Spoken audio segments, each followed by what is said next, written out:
हर बंदा पाकिस्तान का, हर सियासतदान, हर फौजी, हर जज, जर्नैल, अवाम, हर बंदा ये समझता है कि यार भारत तरक्की करके आज हमसे आगे निकल गया। वहाँ के लोग जो है वो बिल्कुल आज़ाद रह रहे हैं। मैं कई ऐसे लोगों को जानता हूँ इंडिया में, लेकिन वो वहाँ के मुसलमान हैं और वो कोई उनको कोई रुकावट नहीं है। आप कैसे जानते हैं?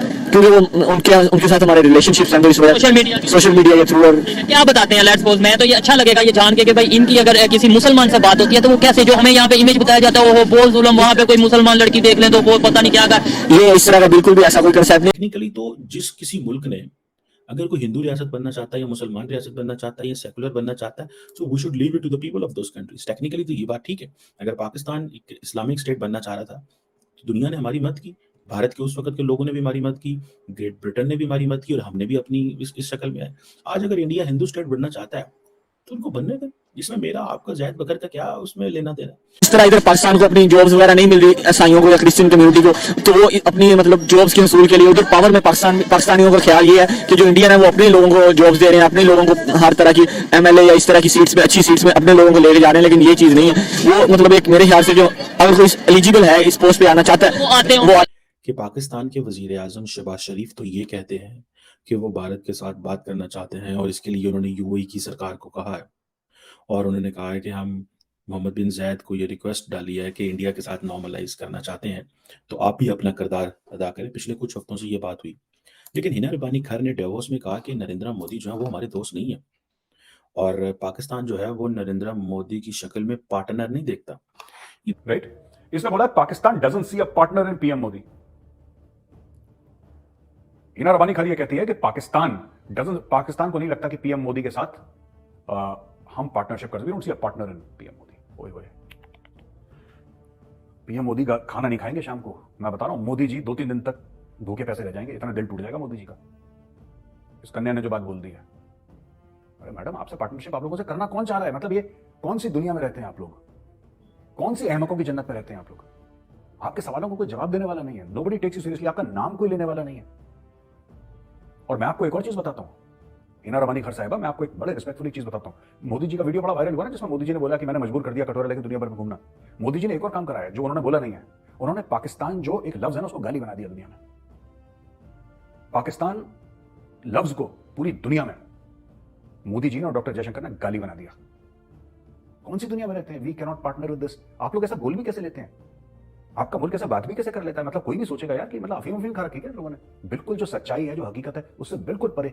अजीब गरीब डायलॉग। देखिए, एक तरफ कि आपकी जो minister for state for foreign affairs है वो पैगाम दे रही है कि हम समझते हैं कि जब तक नरेंद्र मोदी ऑफिस में है तब तक बात नहीं हो सकती, और वो कहती हैं कि मोदी साहब के जो पुराने जो प्रेडेसेसर्स थे, मनमोहन सिंह साहब और अटल बिहारी वाजपेयी साहब, उनमें ये खूबियां थी लेकिन मोदी साहब में ये खूबी नहीं है। इनके ऊपर देखें, Nawaz Sharif sitting prime minister, उनके भाई शहबाज शरीफ, इन लोगों पे याद था जब प्राइम मिनिस्टर मोदी 2015 में पाकिस्तान आए तो उन्होंने कहा मोदी का जो यार है गद्दार है, गद्दार है।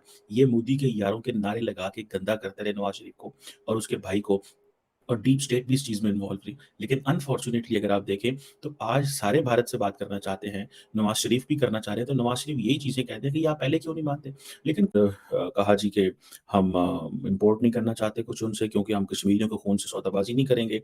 लेकिन जब इकोनॉमिक अफेयर्स डिवीजन में जाते हैं वो कहते हैं कि अगर हम गंदम और क्या नाम है कॉटन और बाकी चीज़ें इंडिया से इम्पोर्ट करें हमें सस्ती पड़ती हैं, लेकिन क्योंकि वो गैरत बीच में आ जाती है तो गैरत यूक्रेन ले जाती है, रशिया ले जाती है, वहाँ से महंगी चीज़ें लेके वापस आते हैं।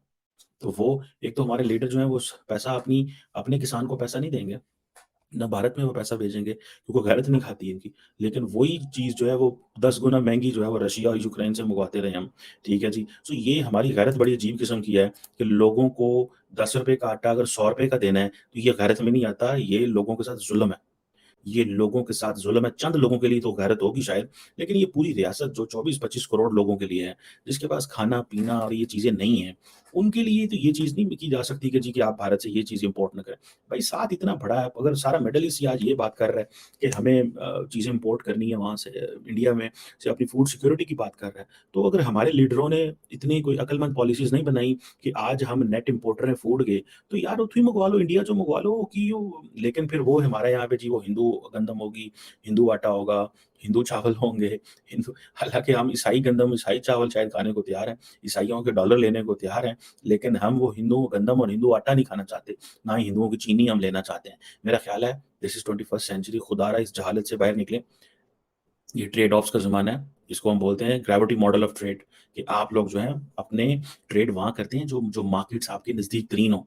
चाइना टेक्निकली तो जिस किसी मुल्क ने अगर कोई हिंदू रियासत बनना चाहता है या मुसलमान रियासत बनना चाहता है या सेकुलर बनना चाहता है, so we should leave it to the people of those countries. Technically तो ये बात ठीक है। अगर पाकिस्तान एक इस्लामिक स्टेट बनना चाह रहा था, तो दुनिया ने हमारी मदद की। भारत के उस वक़्त के लोगों ने भी हमारी मदद की, ग्रेट ब्रिटेन ने भी हमारी मदद की और हमने भी अपनी इस शक्ल में है। आज अगर इंडिया हिंदू स्टेट बनना चाहता है, तो उनको बनने दें। इसमें मेरा आपका ज़ैद बकर का क्या उसमें लेना-देना। अब ये जो चीज़ें हैं, लेकिन लेकिन मैं आपको तक़सीम और तफ़रीक बता रहा हूँ कि वज़ीर-ए-आज़म दुबई में यूएई जाके, अबू धाबी जाके तरले कर रहा है, रिक्वेस्ट कर रहा है बात करने की, और वज़ीर ख़ारिजा और जो minister for state foreign affair है, वो दोनों हॉक हैं। अगर आपको याद हो जब बिलावल भुट्टो ज़रदारी यूनाइटेड नेशंस में आए और उन्होंने आके कहा कि उसामा बिन लादेन पे कोई क्वेश्चन हुआ कि आपके मुल्क में पकड़ा गया, ये वो तो उन्होंने मारा गया है। तो उन्होंने कहा देखिए हाँ, Osama bin Laden is dead, लेकिन पूछ गुजरात नरेंद्र मोदी इज़ अलाइव। अब ये जो चीज़ें हैं वो ही is doing it for multiple reasons. 1, India lift नहीं करा रहा। सेकंड, एस्टैब्लिशमेंट को खुश करने के लिए। थर्ड, कॉन्स्टिट्यूएंसी जो राइट विंग दाएँ बाजू की कॉन्स्टिट्यूएंसी है नॉर्मली, जो कि इस तरह के हॉकिश पर्सपेक्टिव को लेती है। और I was very happy back in 2013 के पाकिस्तान के अंदर, पाकिस्तान के फॉरेन पॉलिसी डिस्कोर्स के अंदर या इलेक्शनरिंग डेज़ के अंदर जो होता था ना कि बैशिंग होती थी और इंडिया बैशिंग होती थी, वो नहीं हुई। लेकिन 2018 में इमरान खान ने उसको दोबारा शुरू किया और नवाज़ शरीफ को टारगेट किया कि तुम मोदी के यार हो और मैं इंडिया को ये नहीं करने दूँगा, वो नहीं करने दूँगा। जैसे ही हुकूमत में आए तो पैगाम भेज दिया, जी हम तो बात करना चाहते हैं। आगे से नरेंद्र मोदी ने 33, 70, 35A जो है वो रिमूव करके उन्होंने आपको सरप्राइज़ दे दिया। अब ये बात कहना जी कि वो मनमोहन सिंह और वाजपेयी जो थे वो ऐसे थे और हम ऐसे, ये तो ऐसे नहीं है। तो मेरा ख़्याल है कि ये वाजपेयी का ज़माना था। वो फिर वो कहते हैं, इंडियंस ये कहते हैं कि भई वाजपेयी के दौर में वो तो आए थे पाकिस्तान, आपने क्या किया उनके साथ? वो तो बस लेके लाहौर आए थे, आपने कारगिल करा दिया। सो वो इस तरह की चीज़ भी करते हैं। तो मुझे इस तरह लगता है कि ये पीपल्स पार्टी इलेक्शंस को देख के इंडिया की जो टफ लाइन इंडियन गवर्नमेंट ने ली हुई है, उसको देख के, एस्टैब्लिशमेंट का मूड देख के, दाएँ बाजू के वोटर को देख के जो है ये पोज़ीशन ले रहे हैं। और आई थिंक जब वो मिलते होंगे इंटरनेशनल कम्युनिटी से, लोगों से इंडोर, तो वो कहते होंगे जी हम तो बात करना चाह रहे हैं, लेकिन वो एक बड़ी टफ लाइन लेके बैठे हुए हैं, तो हमारे पास कोई चॉइस नहीं है। हाल ही में पाकिस्तान के प्राइम मिनिस्टर शहबाज शरीफ ने इच्छा जताई थी कि वो भारत से बात करना चाहते हैं, भारत से ट्रेड भी खोलना चाहते हैं, लेकिन उनके बयान के कुछ ही समय बाद उनकी खुद की मिनिस्टर ने, जिनका नाम हिना खार है, उन्होंने बोला कि वो भारत से बात करने में इंटरेस्टेड नहीं है। उन्होंने बोला कि वो पीएम मोदी को अपना पार्टनर, पाकिस्तान का पार्टनर नहीं देखती हैं और पीएम मोदी के रहते पावर में शायद पाकिस्तान और इंडिया की दोस्ती ना हो पाए। मैं आपको बताना चाहूँगा कि पाकिस्तान में गठबंधन की सरकार है और जब गठबंधन की सरकार बनती है तो जितनी भी पार्टी मिलकर अलायंस बनाती हैं उनको सबको अपने कुछ कुछ पॉइंट पे कॉम्प्रोमाइज़ करना पड़ता है और एक कॉमन प्लान पे सारे अग्री होते हैं। लेकिन ये केस होता है एक डेमोक्रेसी में, जैसे इंडिया है, जैसे यूएसए है, फ्रांस है। लेकिन पाकिस्तान के केस में ऐसा बिल्कुल नहीं है, क्योंकि पाकिस्तान बेसिकली एक हाइब्रिड रिजीम है, या फिर आप उसे एक शैम डेमोक्रेसी भी कह सकते हैं, स्यूडो डेमोक्रेसी भी कह सकते हैं। कहने के लिए वो डेमोक्रेसी है, लेकिन पाकिस्तान का हर इंस्टीट्यूशन, हर एक बड़ा इदारा उनकी आर्मी जनरल के बूट के नीचे रहता है। उनका संविधान भी आर्मी जनरल ने ही कई बार फाड़ा हुआ है।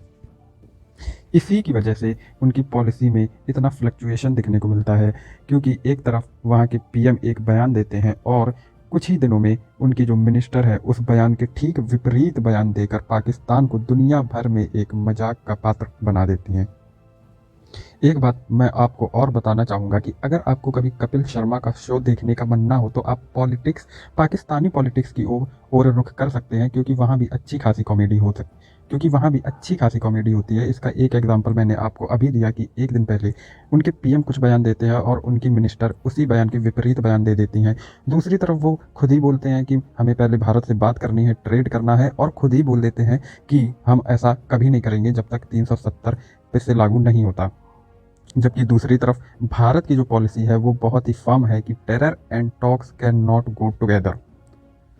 ऐसे ही और वीडियोस के लिए सब्सक्राइब करें। सब्सक्राइब करने के बाद ऑल नोटिफिकेशन पे ज़रूर क्लिक करें बेल आइकन दबाने के बाद, और आप इस वीडियो को शेयर भी कर सकते हैं। आपको वीडियो पसंद आया हो तो लाइक करना ना भूलें। जय हिंद, जय भारत।